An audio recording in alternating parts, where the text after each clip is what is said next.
نکاح جو ہے وہ سنت ہے، وہ ضرور کریں، لیکن اتنے ہی نکاح کریں جتنے آپ سنبھال سکتے ہیں، ورنہ جو ہے نا وہ اپنے لیے الٹا یہ نہ ہو کہ مصیبت کھڑی کر دیں. یہاں تو جو بندہ کچھ کر نہیں رہا ہوتا کہہ دیتا بیاہ کر دو،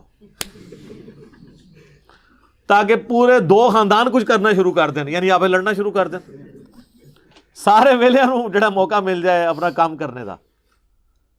وہ کہتے ہیں جی ایک غریب آدمی آیا تو نبی علیہ السلام نے فرمایا شادی کرو، وہ اور غریب ہو گیا، پھر دوسری کرائی، پھر تیسری کرائی، چوتھی امیر ہو گیا. اس طرح کوئی امیر ہوتا ہے؟ سر بخاری مسلم دونوں میں حدیث ہے، اے نوجوانوں کے گروہ جس میں استطاعت ہے نا وہی نکاح کرے.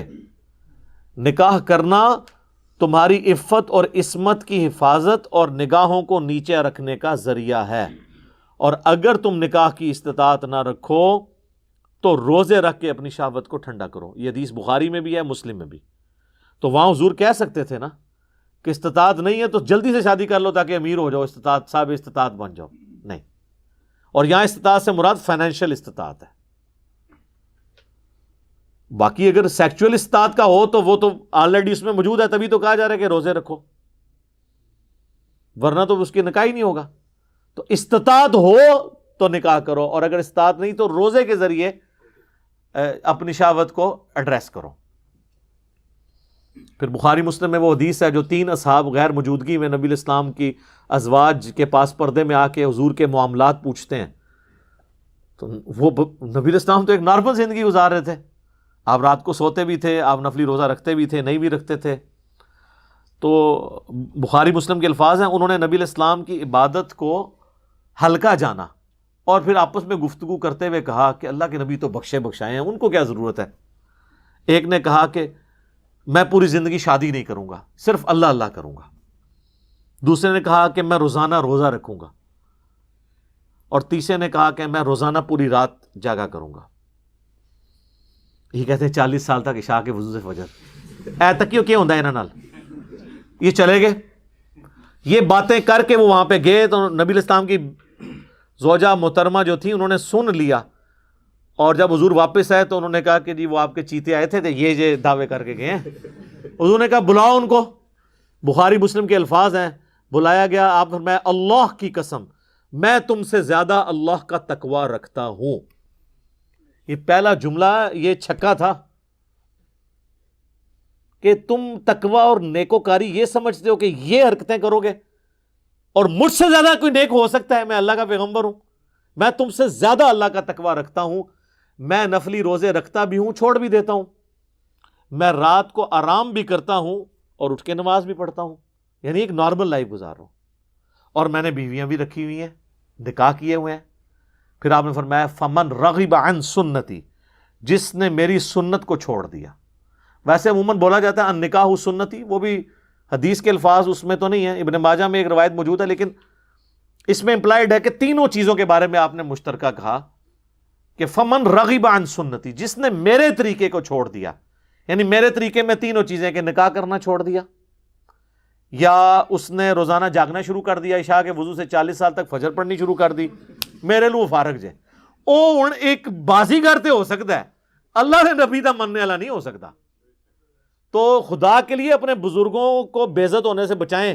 یہ فضیلت نہیں ہے، یہ اگر ان کی بزرگی کو اگر کوئی ختم کرنے والی چیز ہے وہ یہ ہے کہ 40 سال تک عشاء کے وضو سے فجر پڑھتے تھے.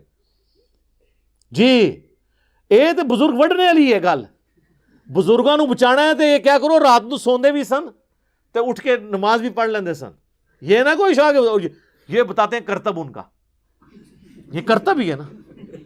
یہ تو یہ حدیث دیکھ، اور اس حدیث پہ نا امام بخاری نے باب باندھا ہے کہ عبادت میں غلو کرنا ناپسندیدہ عمل ہے. یہ ہے کتابوں کا دین اور وہ ہے بابوں کا.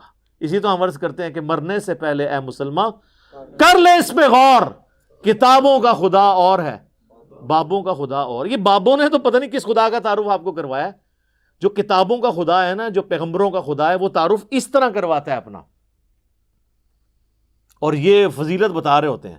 ایک اور حدیث ہے بخاری اور مسلم دونوں میں، حضرت عبداللہ بن عمر بن عاص کی بیوی نے حضور کو شکایت بھیجی کہ یہ جو آپ کا صحابی ہے نا، یہ میرے حقوق پورے نہیں کرتا، یہ روزانہ روزہ رکھتا ہے اور رات کو بھی پوری رات عبادت کرتا رہتا ہے. تو نبی علیہ السلام نے ان کو بلا کے پوچھا کہ اے عبداللہ میں نے تمہارے بارے میں یہ سنا ہے، کیا ایسا ہی ہے؟ انہوں نے عرض کی یا رسول اللہ ایسا ہی ہے۔ وہ تو ایکسپیکٹ کر رہے تھے حضور کہنے کے یار ادھر آنا ذرا جفی پا، تو صحیح نکلے ہیں میرے صحابہ وچوں۔ آپ فرمایا عبداللہ اگر ایسا کرو گے، پوری رات جاگو گے تو تم اندھے ہو جاؤ گے، تمہاری آنکھوں کا بھی تم پہ حق ہے، تمہارے جسم کا بھی تم پہ حق ہے، تمہاری بیوی کا بھی تم پہ حق ہے۔ پھر نبی علیہ السلام فرمایا دیکھو میں بھی تو ایک لائف زندگی گزار رہا ہوں نا، میں رات کو سوتا بھی ہوں، اٹھ کے نماز بھی پڑھتا ہوں، نفلی روزے رکھتا بھی ہوں، چھوڑ بھی دیتا ہوں۔ انہوں نے کہا یا رسول اللہ صلی اللہ علیہ وسلم میرے اندر بہت طاقت ہے، میں اللہ کی عبادت کر سکتا ہوں، تو میں تو روزانہ روزہ رکھوں گا۔ آپ نے فرمایا کہ جو روزانہ روزہ رکھتا ہے گویا کہ ایسا ہے کہ وہ روزہ رکھتا ہی نہیں۔ چلو زیرو۔ یہاں کتنے بزرگوں کا کہتے ہیں جی این سال تو انہوں کا روزہ ہے، او خدا دا نہ گلاں بند کر دو، بزرگی بچانی سے کسی دی ہے، پٹھیاں پٹھیاں گلاں بند کرو۔ آپ فرمایا جو روزانہ روزہ رکھتا ہے گویا وہ روزہ نہیں رکھنے والا۔ پھر آپ نے فرمایا کہ مہینے میں 3 روزے رکھ لو، یہ گویا ایسا ہے کہ تم ہمیشہ روزے رکھتے ہو۔ ان کا یا رسول اللہ میرے میں اس سے زیادہ طاقت ہے۔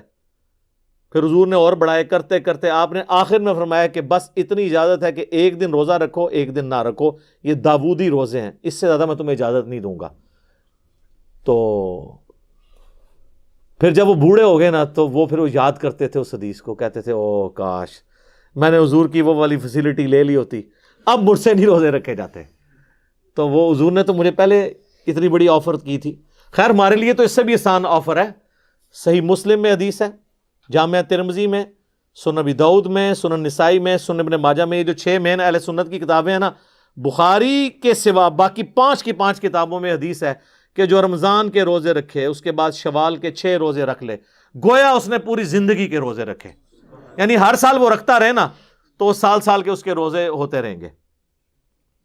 اور وہ 6 روزے آپ پورے مہینے میں کسی بھی وقت رکھ سکتے ہیں۔ بعض کہتے ہیں ایک فوراً بعد رکھ لو، باقی بعد رکھ لو، بعض کہتے ہیں فوراً رکھ لو، نہیں ایسی کوئی نہیں ہے، پورے مہینے میں آپ کسی بھی وقت 6 روزے وہ پورے کر لیں جس طریقے سے مرضی۔ ساتھ رکھنے کا یہ فائدہ ہوتا ہے، ایک روٹین بنی ہوتی ہے تو وہ رکھنے آسان ہو جاتے ہیں، کیونکہ بعد میں پھر جیسے ہی تھوڑی گیپ آتا ہے نا تو پھر رکھنے مشکل ہو جاتے ہیں۔ بہتر یہ ہے کہ عید کے فوراً بعد روزے ساتھ شروع کر دیے جائیں، جتنا آسانی کے ساتھ کوئی رکھ سکتا ہے۔ تو وہ بھی گویا اس طرح ہے جس طرح پورے سال کے روزے رکھنے والا ہے۔ تو سر یہ کتابوں کا دین بہت آسان ہے۔ میں اکثر اپنے بھائیوں سے کہتا ہوں، لوگ تو یہ کہتے ہیں کہ علم دین آئے گا تو پھر مشکل ہو جاتی ہے، عمل کرنا پڑ جاتا ہے۔ سر یہ لوگ کہتے ہیں، حالانکہ اگر آپ کے پاس علم دین آ جائے نا تو آپ کے لیے دین پہ چلنا آسان ہو جاتا ہے۔ کئی کام آپ ایسے کر رہے ہوتے ہیں جو فضول ہوتے ہیں اور آپ نے خام خواہ اپنے آپ کو مصیبت میں ڈالا ہوتا ہے، اور وہ اللہ کی نافرمانی کے کام ہوتے ہیں، اور آپ اس میں مشقت اٹھا کے تو بڑے ثواب کی امید لگائے بیٹھے ہوتے ہیں، جبکہ اللہ نے اسے 0 سے ملٹیپلائی کرنا ہے۔ صحیح مسلم میں حدیث ہے، نبی علیہ السلام فجر کی نماز پڑھنے کے بعد اپنے گھر تشریف لائے تو آپ نے اپنی زوجہ سیدہ جویریہ کو دیکھا کہ وہ مصلی پہ بیٹھی ہوئی ہیں۔ تو آپ کافی دیر بعد جب واپس آئے نا تو وہ ابھی تک مصلی پہ بیٹھی ہوئی تھی، کم از کم 1.5-2 گھنٹے تو بنتے ہیں فجر سے لے کے اشراق تک، اور اس کے بھی بعد حضور تو صحیح مسلم میں آتا ہے کہ کافی جب سورج بلند ہوتا تھا تو واپس آتے تھے۔ تو آپ جب گئے یعنی فجر کے لیے جا رہے تھے تو وہ مصلی پہ تھیں، اور واپس اتنی دیر بعد آئے تو مصلی پہ ہی تھی۔ آپ میں تم صبح کی بیٹھی ہوئی ہو مصلی پہ، اور میں نے آنے کے بعد 4 کلمات 3 دفعہ کہے ہیں، اور مجھے اس سے زیادہ ثواب مل گیا ہے جو تم صبح سے بیٹھی ہوئی ہو۔ سبحان اللہ وبحمدہ عدد خلقہ ورضا نفسہ وزنۃ عرشہ ومداد کلماتہ، یعنی سبحان اللہ وبحمدہ کے ساتھ 4 کلمات، عدد خلقہ ورضا نفسہ وزنۃ عرشہ ومداد کلماتہ، اس کو 3 دفعہ میں نے پڑھا اور تم سے زیادہ ثواب مل گیا۔ یہ ہم نے صبح شام کے اذکار میں یہ بلو کارڈ کے اندر وظیفہ ڈالا ہوا ہے۔ تو سر ثانیہ اب جس کو یہ پتہ ہوگا، خصوصاً میرے جیسا بندہ جو مسجد میں فرض کے بعد زیادہ دیر بیٹھ نہیں سکتا مولویوں کے شر سے بچنے کی وجہ سے، تو ہم تو پہلے بہت بیٹھا کرتے تھے، اب تو کہیں نہیں بیٹھ سکتے، تو پھر ہم اسی طریقے سے اب گزارا کر لیتے ہیں۔ باقی ایک اشراق بندہ گھر بھی پڑھ سکتا ہے، ضروری نہیں کہ مسجد میں پڑھنی ہے۔ تو ہمارے جیسے لوگوں کا بھی اللہ نے خیال رکھا ہوا ہے اس اعتبار سے کہ یار 3 بار یہ پڑھ لو، ٹھیک ہے مسجد اگر مولوی نہیں بیٹھ دیتا خیر ہے ثواب تو اس تو زیادہ دے دیں گا ٹھیک ہے نا جی اور جو بیٹھ سکتا ہے وہ نور لا نور کرے بیٹھے بھی اور یہ بھی پڑھے ٹھیک ہوگا جی اللہ تعالیٰ سے دعا ہے جو حق بات میں نے کہی اللہ تعالیٰ ہمارے دلوں میں راسخ فرمائے اگر جذبات میں میرے منہ سے کوئی غلط بات نکل گئی تو اللہ تعالیٰ ہمارے دلوں ہی سے اسے محو کر دے ہمیں کتاب و سنت کی تعلیمات پر عمل کر کے دوسرے بھائیوں تک پہنچانے کی توفیق عطا فرمائے سبحانک اللہم و بحمدک اشہد ان لا الہ الا انت استغفرک و اتوب الیک وما علینا الا البلاغ المبین جزاکم اللہ خیرا